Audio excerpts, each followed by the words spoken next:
Welcome to the deep dive. Today you're with us as we jump into a really iconic bit of RC history. We're talking about the Tamiya HotShot family. You know, the HotShot, SuperShot, HotShot II, Boomerang, Bigwig. Those pioneering 1980s buggies. They brought shaft-driven 4WD to the masses, which was huge. But, well, they also had some, let's say, compromises, especially around the suspension and steering.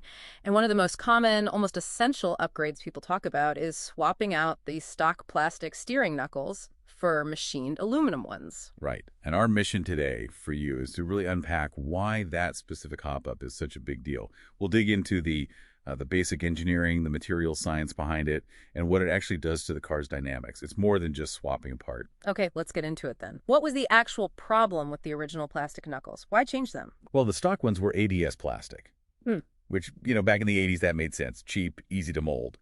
But the thing is, ABS is fundamentally flexible. And compared to metal, its strength is pretty low.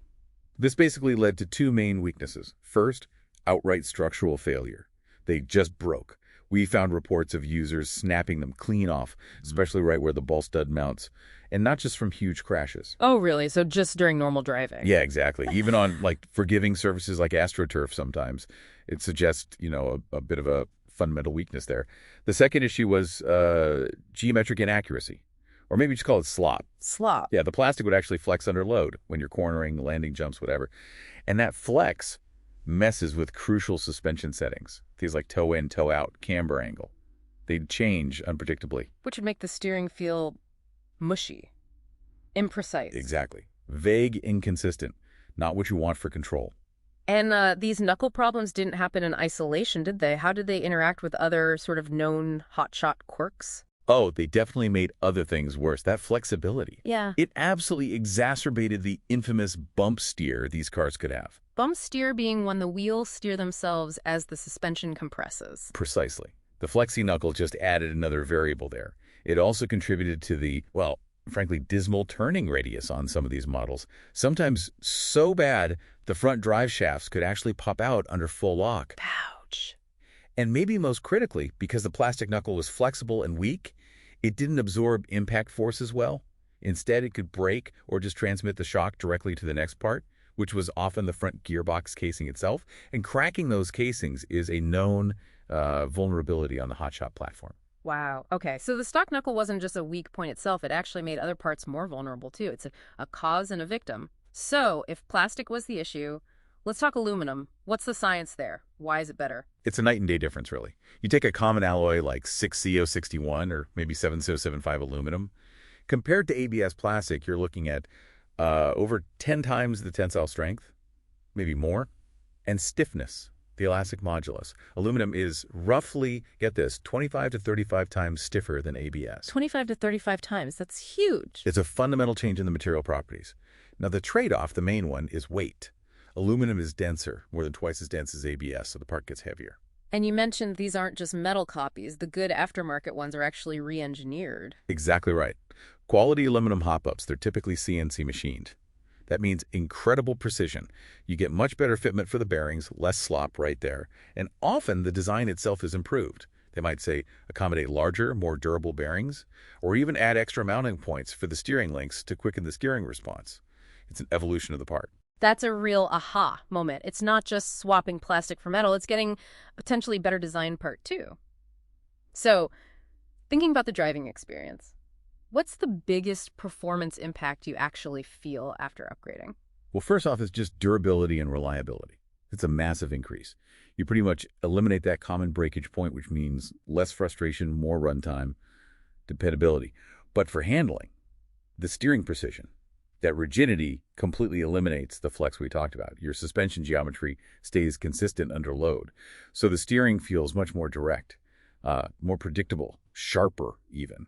We saw one user comment their HotShot II became way more predictable when cornering, and the reaction was a bit more sharp after the upgrade. That's typical feedback. Okay, but you mentioned the trade-off, that increased weight. You called it unsprung weight. Can you break that down for us? Sure. Unsprung weight is basically everything. The suspension doesn't hold up directly. So wheels, tires, hubs, brake components if you have them, and yes, the steering knuckle. Stuff that moves up and down with the bumps, not cushioned by the springs. Exactly. And the physics here is pretty clear. The heavier that unsprung mass is, the harder it is for the suspension to control it. It has more inertia. So when the wheel hits a bump, it wants to keep moving up. And when it comes off the bump, it wants to keep moving down. This makes it harder for the suspension dampers and springs to keep the tire in consistent contact with the ground, especially over rapid bumps or rough surfaces. Which ultimately means less grip. Potentially, yes. Less consistent grip on bumpy terrain. So the improved handling from aluminum knuckles is sort of conditional. On a smooth, high-grip surface like indoor carpet or maybe smooth asphalt, the precision from the rigid knuckle really shines. That's where you feel the benefit most.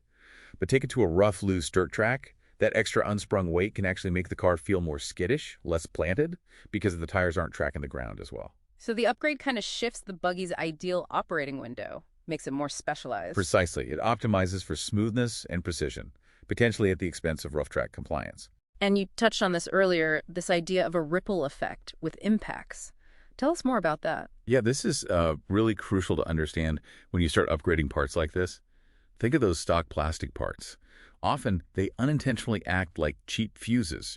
They're the designed or maybe undesigned weak point that breaks first in a crash, absorbing some energy and hopefully protecting more expensive bits. Right, better to break a $5 knuckle than a $30 gearbox case. Exactly. But when you replace that plastic fuse with a super strong aluminum knuckle, well, the knuckle isn't going to break anymore. So that impact force doesn't just disappear. It gets transferred straight through the knuckle to the next weakest link in the chain. Which could be? Could be the suspension arms, the shock towers, or, worryingly on these cars, the front gearbox casing we already mentioned, parts that are harder or more expensive to replace. You can end up chasing the weak point around the car. You fix one area, make it stronger, and the breakage just moves somewhere else. That sounds like a potential rabbit hole of upgrades. And speaking of upgrades, you mentioned quality varies. How do you navigate that aftermarket minefield? Yeah, it definitely varies wildly. You've got premium stuff like maybe Tamiya's own hop-ups if they offer them, or brands like Hot Racing that generally have a good reputation. Then there's sort of a mid-tier, brands like GPM or Racing. Sometimes their stuff is great, sometimes less so. Quality control can be a bit inconsistent based on user reports. And then you get the really low-tier, often unbranded generic parts you find on eBay or AliExpress.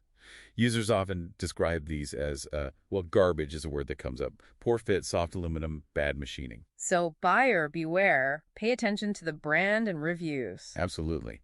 One helpful thing, though, for the Tamiya re-releases of the HotShot and Boomerang, they often use updated knuckles based on newer chassis designs, like the TA001 or DS011 platforms. Yeah. This actually means many aftermarket aluminum knuckles designed for those chassis will often fit the re-release HotShots, which broadens your options quite a bit. That's good to know for people with the newer kits. So yeah, if we try and tie this all together for you, putting aluminum knuckles on a HotShot family buggy, it fundamentally transforms the vehicle. It's not just a small tweak.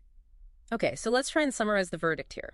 It sounds pretty nuanced. You get unparalleled durability, which is a huge plus, and much better steering precision, especially on smooth tracks. But the trade-offs are real. That increased unsprung weight can hurt handling on rough terrain. And perhaps more significantly, you risk transferring crash damage to potentially more critical and expensive parts of the car. That sums it up perfectly. So our recommendations would sort of depend on who you are as a user. For a casual user, someone just bashing around in the park, highly recommended. The durability boost alone is probably worth it to minimize frustration and breakage. Makes sense. Keep it running longer. Right. For a collector, maybe building a Shelf Queen, also recommended. They look fantastic, often better than the stock plastic, and give it that sort of factory racer aesthetic. And for someone actually trying to, say, vintage race one of these. That's where it gets conditional. Definitely recommended for high grip, smooth tracks where precision is king. But you absolutely need to be prepared to tune the suspension, maybe different oils, springs to try and compensate for that extra unsprung weight.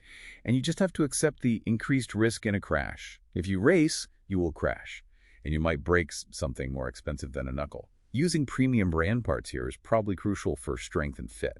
It really drives home how interconnected everything is in a vehicle like this. Which leaves us with a final thought to consider. When you modify just one part of any complex system, whether it's an RC car or anything else, what other unintended consequences, maybe far beyond just performance, might you be setting in motion? Something for you to think about.